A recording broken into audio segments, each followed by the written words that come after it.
বিলুপ্ত করলে কি আপনাদের সমস্যা সমাধান হয়ে যাবে? আসসালামু আলাইকুম।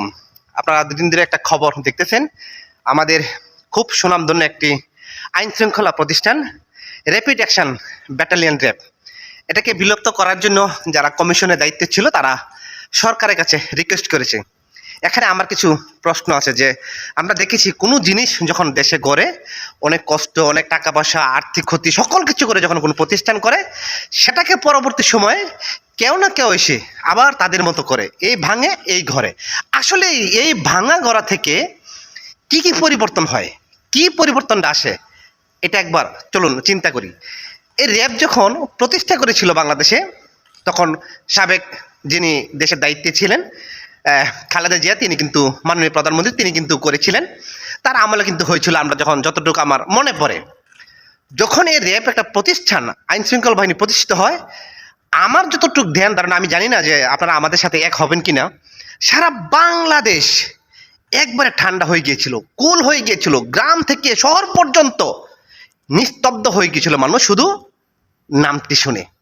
মানুষের অকারেন্স, মানুষের খারাপ চিন্তা ভাবনা, ঘুষ বাণিজ্য, চুরিচামারি, নানান ধরনের সকল কিছু কিন্তু রুটগার্ডে চাঁদাবাদি সকল কিছু বন্ধ হয়ে গিয়েছিল। যারা অনেকে হয়তো বা এটার সাথে একমত হবেন, সেই বাহিনীটা এই দীর্ঘ 15-20 বছরে আবার কারু না কারু দাসত্ব হয়ে গেল। ঠিক দাসত্ব হয়ে পক্ষপাতিত্ব কাজ শুরু করলো, আবার তাদের দুর্নাম শুরু হইল। আমার প্রশ্নটা সেখানে, আজকে যেসব কমিশনগুলো গভর্নমেন্টের কাছে সেই র্যাব বিলুপ্ত করার কথা তুলছেন, আপনারা কি মনে করেন র্যাব বিলুপ্ত করে দিলেই কি আপনাদের সকল সমস্যা সমাধান হয়ে যাবে?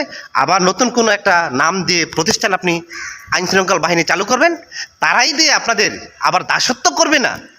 এটার কি কোনো লিখিত গ্যারান্টি কেউ দিতে পারবেন? আপনারা হয়তো বা দীর্ঘদিন থাকবেন না, 1 বছর, 2 বছর, 3 বছর, পরবর্তী সময় যারা আসবে তারাও আবার সেটাকে ভেঙে নতুন কিছু করবে।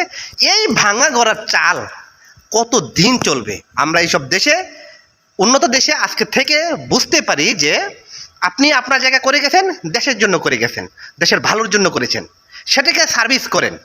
যারা বিলুপ্ত কথা বলছেন, আমার মনে হয়, আমি জানি না, তারা আমার থেকে অনেক শিক্ষিত, তারা অনেক ভালো বুঝেন, তারা দায়িত্বে, আমি সাধারণ নাগরিক হিসেবে আমি মনে করি এটা ঠিক নয়। যারা এটার সাথে দায়িত্ব নিয়ে, যারা দায়িত্ব অবহেলা করেছে, যারা দায়িত্বের সাথে বেমানি করেছে, এইসব লোকগুলোকে বিলুপ্ত করুন আর জীবনের জন্য, তাহলেই মনে ভালো হবে। আপনি এত বড় প্রতিষ্ঠানকে কেন বিলুপ্তটা করে ফেলবেন? একটা প্রতিষ্ঠানকে নষ্ট করে আবার আর একটা প্রতিষ্ঠান করবেন, যদি খারাপ লোকগুলোই যদি আপনি সেখানে বসান, তাহলে যে সেই একই হলো।